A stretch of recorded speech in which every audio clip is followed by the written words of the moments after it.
Super Semar. Super Semar adalah surat perintah 11 Maret. Sejarahnya sangat panjang. Super Semar dikeluarkan pada tanggal 11 Maret 1966. Super Semar ada karena dikeluarkan oleh Presiden Soekarno ketika melaksanakan sidang pelantikan Kabinet Dwikora. Masyarakat juga mengenal pelantikan Kabinet Dwikora sebagai Kabinet 100 Menteri. Pada tanggal 11 Maret 1966, di Istana Merdeka sedang ada unjuk rasa Tritora oleh mahasiswa. Tritura adalah 3 tuntutan rakyat. Ketika sidang Kabinet Dwikora dimulai, Sang Panglima Pasukan Pengawal Presiden Brigadir Jenderal Sabur memberikan laporan penting. Laporan tersebut berisi pemberitahuan bahwa ada pasukan tidak dikenal di bawah pimpinan Mayor Jenderal Kemal Idris. Tugas pasukan yang diketahui sebagai pasukan Kostrad tersebut adalah untuk menahan orang-orang di kabinet. Alasannya, kabinet diduga terlibat dalam G30S. Sidang kemudian ditutup oleh Dr. J. Leimena selaku Wakil Perdana Menteri II. Setelah itu berangkatlah Soekarno bersama Subandri, Wakil Perdana Menteri I, dan Khairul Saleh, Wakil Perdana Menteri III ke Bogor yang kemudian disusul oleh Dr. Leimena. Situasi yang tidak kondusif tersebut kemudian sampai pada Maijen Soeharto, yang saat itu menjabat sebagai Panglima Angkatan Darat. Maijen Soeharto tidak datang pada sidang Kabinet Dwikora karena dikabarkan sakit. Namun ada beberapa yang beranggapan ketidakhadiran beliau sebagai kejanggalan seolah-olah menunggu situasi. Maijen Soeharto mengirim 3 perwira tinggi Angkatan Darat ke Bogor dengan tujuan menemui Soekarno. Perwira yang diutus adalah Brigadir Jenderal Muhammad Yusuf, Brigadir Jenderal Amir Mahmud, dan Brigadir Jenderal Basuki Rahmat.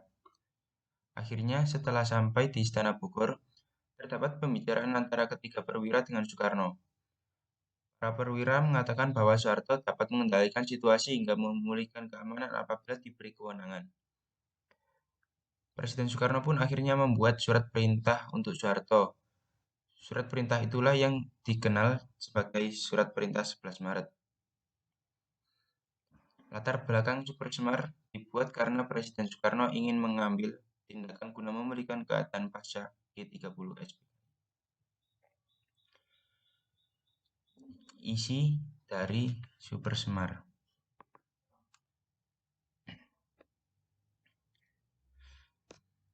Ada banyak versi Super Semar yang beredar di masyarakat.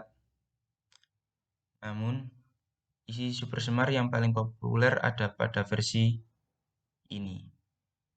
Yang pertama, mengambil segala tindakan yang dianggap perlu untuk terjaminnya keamanan dan ketenangan serta kestabilan jalannya pemerintahan dan jalannya revolusi, serta menjamin keselamatan pribadi dan kewibawaan pimpinan presiden, panglima tertinggi, pimpinan besar revolusi, mandataris MPRS demi untuk keutuhan bangsa dan negara Republik Indonesia dan melaksanakan dengan pasti segala ajaran pimpinan besar revolusi. Yang kedua, mengadakan koordinasi pelaksanaan perintah dengan panglima-panglima angkatan lain dengan sebaik-baiknya. Yang ketiga, melaporkan segala sesuatu yang bersangkut paut dalam tugas dan tanggung jawabnya seperti tersebut di atas. Dari ketiga isi Super Semar di atas, kalian bisa melihat bahwa terjadi pengalihan kewenangan dengan tugas yang besar. Tidak mengherankan jika setelah Super Semar dibuat, terjadi perubahan besar-besaran pada kondisi Indonesia. Tujuan Super Semar dipengaruhi latar belakang Super Semar itu sendiri. Nantinya dampak Super Semar tidak hanya dirasakan oleh tokoh yang menginisiasi, tetapi juga seluruh masyarakat Indonesia. Secari kertas berisi instruksi dari Presiden Soekarno tersebut membuat Soeharto mengambil alih kepemimpinan. PKI langsung dibubarkan. Selain itu, orang yang diduga terlibat G30S ditangkap dengan tidak pandang bulu, termasuk orang yang setia pada Soeharto. Setelah itu kita akan membahas fakta menarik tentang Supersemar. Mengenang Supersemar, Surat Perintah 11 Maret akan memberikan pengetahuan. Ada pula fakta-fakta yang belum banyak dibahas mengenai Supersemar. Yang pertama, ketika Presiden Soekarno membuat Surat Perintah 11 Maret, ada dua versi yang beredar. Versi yang pertama menyatakan bahwa surat tersebut dibuat karena Presiden Soekarno ditodong pistol. Versi kedua menyatakan bahwa surat tersebut dibuat dengan sukarela. Yang kedua, Supersemar mampu mengubah sejarah Indonesia. Mandat dalam surat yang diberikan Presiden Soekarno pada Soeharto menjadi perintah agar memulihkan keamanan serta keamanan pasca G30S.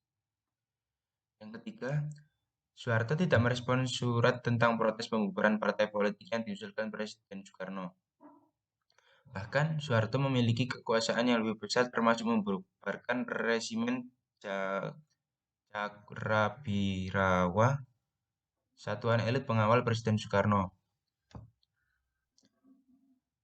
Yang keempat, versi surat perintah 11 Maret yang beredar ada 3 macam, tapi tidak ada satupun versi yang diyakini kebenarannya 100%. Hingga saat ini, yang dianggap sebagai versi paling benar adalah versi Angkatan Darat meskipun masih diragukan keautentikannya. Yang kelima, naskah asli Supersemar diyakini disimpan oleh Soeharto. Semar merupakan selembar surat mandat yang sangat penting karena mampu menaikkan kekuasaan Soeharto. Yang keenam, orang yang mengetik naskah Supersemar masih belum diketahui karena ada beberapa versi yang beredar. Pihak yang mengaku membuatnya adalah Purnawiran TNI Angkatan Darat Eli Ebram. Beliau menjabat sebagai staf asisten 1 intelijen resimen Cakrabirawa. Alasan bahwa Supersemar hilang atau sengaja dihilangkan adalah karena pengetikan teks Supersemar dilakukan di surat yang berkop Mabes AD, bukan kepresidenan. Yang ketujuh, Arsip Nasional Republik Indonesia atau biasa disingkat ANRI berusaha mendapatkan data yang valid tentang Supersemar, namun tidak berhasil. Saksi yang tidak bisa dimintai datanya adalah Jenderal Purnawirawan Muhammad Yusuf dan mantan Presiden Soeharto. Demikian informasi mengenai peristiwa Supersemar yang singkat. Kesimpang siuran berita mengenai Supersemar memang tidak menemukan titik terang. Bahkan hingga saat ini, alasan-alasannya karena ada saksi kunci sudah meninggal. Dan mereka tidak mau membuka fakta sebenarnya. Ya, saya Muhammad Faros ABD Batullah, pamit undur diri. Semoga pengetahuanmu tentang sejarah Indonesia juga bertambah. Indonesia memang kaya akan budaya dan sejarah. Setelah tahu bahwa pernah ada dualisme kepemimpinan nasional yang pernah berlaku, perjuangan mempertahankan NKRI tidak mudah. Jadi, mari kita jaga kesatuan NKRI bersama-sama agar tetap satu dan tidak terpecah belah. Terima kasih.